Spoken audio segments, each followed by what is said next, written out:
At a train station, a group of travelers is waiting for the storm to pass so they can finally go home. Since everyone is so bored, a mysterious man decides to tell them one of his many stories, getting inspired by a guy's checkboard t-shirt. During the special chess exhibition, world champion Akira is playing against an advanced computer known as Super Blue. Akira can calculate only 3 moves per second, while the computer can do over 200 million moves. The disadvantage is quite obvious, and with a big audience watching them, the pressure is overwhelming. After a long tortuous match, Akira decides to admit his defeat by dropping his king. The audience gasps in shock while the host explains that this is the first time in history that a human has lost to a computer. As reporters surround Akira to take the pictures, the host says that Akira's face looks super blue and everyone laughs. The humiliation causes Akira to hit the board with his king, breaking it in half. 3 years later, Akira is sleeping on the street with other homeless people after spending another night drunk to cope with his depression. Suddenly a fancy car parks in front of him and 2 mysterious men in black suits come out. They grab Akira and drag him into the vehicle while ignoring his protests. Moments later they arrive at a mansion and Akira is left in a room with some very creepy statues surrounding a table. An old man with a cane appears and hopes that his men treated Akira well. He refuses to introduce himself and explains he's looking for the legendary chess world champion. Akira pretends he doesn't know what he is talking about, so the old man explains all the reasons why he thinks Akira is legendary. People used to believe that a Japanese person could never be a champion and Akira proved them wrong. He had lots of consecutive victories so he was named the strongest champion in history. He disgraced the game by losing to a computer, and just one loss was enough to drive him away from the game to the point his whereabouts are a mystery. The old man says he just wants to play against Akira as he picks up a handkerchief from the table to reveal a chess set.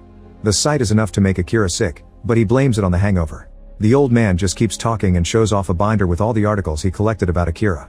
There are descriptions of how he fell into a deep depression and became homeless. Obviously there are pictures of him too, so the old man knows he got the right man. Then the old man explains that lots of people including himself lost money because they bet on Akira defeating the computer, so he wants compensation. Since Akira doesn't have money to pay, the old man wants him to play chess with him. Akira says he isn't a millionaire's plaything but the old man can tell he's scared of the board, so he grabs the white king and announces that Akira has already lost. Getting flashbacks of his last match, Akira finally snaps and makes the old man put the king back in place while mentioning what the right opening move is. The old man is incredibly pleased and moves his piece after moving Akira's. He tells him to sit with him, but Akira keeps pacing around the room because he thinks he doesn't need to sit to defeat a beginner. He just mentions his moves and the old man moves the pieces for him. While they play, the old man listens to an earpiece before making any move. He also mentions that chess is based on real battlefields, so the pieces represent soldiers being injured or killed. The old man thinks that chess is also a metaphor for life because people are doing their own form of chess with economic activity and love. While looking out the window, Akira is irritated by all the talking and yells at the old man to shut him up, but instead the guy starts asking how it felt to lose. He thinks Akira's heart still yearns for chess no matter how he tries to stay away from it. His words turn manipulative, playing with Akira's mind until he starts imagining that the people on the street are only wearing black and white suits, and they're standing on a giant chessboard. He compares their positions to those on the table and realizes that they match. When the old man makes his next move, he takes Akira's pawn. At the same time, a black suit proceeds to stab the white one. Akira turns around and sees blood on the white pawn while the old man says that pawns are just nameless soldiers that serve the king so they shouldn't matter. Akira is still freaking out so the old man tells him to go outside and check things himself. On the street, Akira is shocked to confirm that the people are real. He removes the knife from the fallen man, who smiles and asks him for the next move before dying. Suddenly the black and white suits walk away, leaving Akira alone with the body. A random woman screams when he sees him and Akira swears he isn't guilty as he drops the knife and runs away.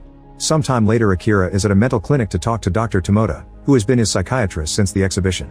Losing made Akira have nightmares about being crushed by giant chess pieces, which made him irritated during the day. His wife Kumi was always supportive of him, but he couldn't handle it and ran away anyway. Kumi tried to follow him, yet Akira insisted that a defeated king couldn't protect the queen. Akira tells Tomoda what happened with the human chess, but Tomoda thinks he hallucinated the whole thing because Akira is in a bad mental state and only knows how to look at life through chess metaphors. At that moment a fax arrives with the question "what's the next move?" repeated over and over on the page. While Akira yells his next move, Tomoda blames the message on a prank or a wrong number. However, when he opens his book, all the pages have become a chessboard. Soon another fax arrives showing that the old man's queen has taken Akira's knight. Suddenly Tomoda starts puking blood before he drops dead. His coffee cup says queen and a picture on the wall shows him riding a horse, which means he died because he was a knight. Akira then notices someone at the door and when it opens, he's shocked to see the black queen from the human game. She asks for his next move, so a terrified Akira runs away while the fax machine prints a chessboard. In the corridor, Akira finds a kid holding a drawing of the queen's move. The boy asks for the next move and Akira tries to choose his king, but the child explains that it would cause him to lose while revealing a drawing of the king dying. Then Akira starts running away while his mind fills with disturbing mental images of the pawn's death, the old man's manipulation, and bleeding chess pieces. In the parking lot, Akira gets in a car and doesn't notice that the keychain is a chess piece. When he starts the vehicle, it only moves diagonally, making him realize that this is the bishop. Akira immediately gets out of the car and is horrified to see that the parking lot has become a chess game too. He runs to get into another car with a rook keychain, but the vehicle won't start because it isn't his turn. At that moment, a black car moves and crashes right into his white rook. Thankfully, the airbag saves Akira from getting hurt. When he looks up, he sees the other driver running from the black car. Afterward, Akira goes to his old home and discovers it's up for sale. Since the rook is also known as the castle, taking Akira's rook meant taking his house. He thinks about the match and realizes the queen is next, meaning Kumi is in danger. Akira rushes back to the old man's place and announces he quits the match. He also wants to know where Kumi is. The old man says that if he wants to quit, he can remove his king from the board. The bad memories of his defeat immediately overwhelm him and Akira refuses to let that happen again, so he sits down to finish the game. Both men spend several hours without paying attention to anything except the chessboard between them, thinking carefully about all their moves before making them. Eventually, Akira announces checkmate in 2 moves, so he advises his opponent to give up. However, the old man has already noticed this and wonders if Akira is ready to make another sacrifice. Then the old guy's guards drag a blindfolded Akira to a stadium with a huge chessboard in the middle and the position of the pieces matches their game. There are hundreds of seats but no audience, yet the old man calls it the perfect venue for the finale.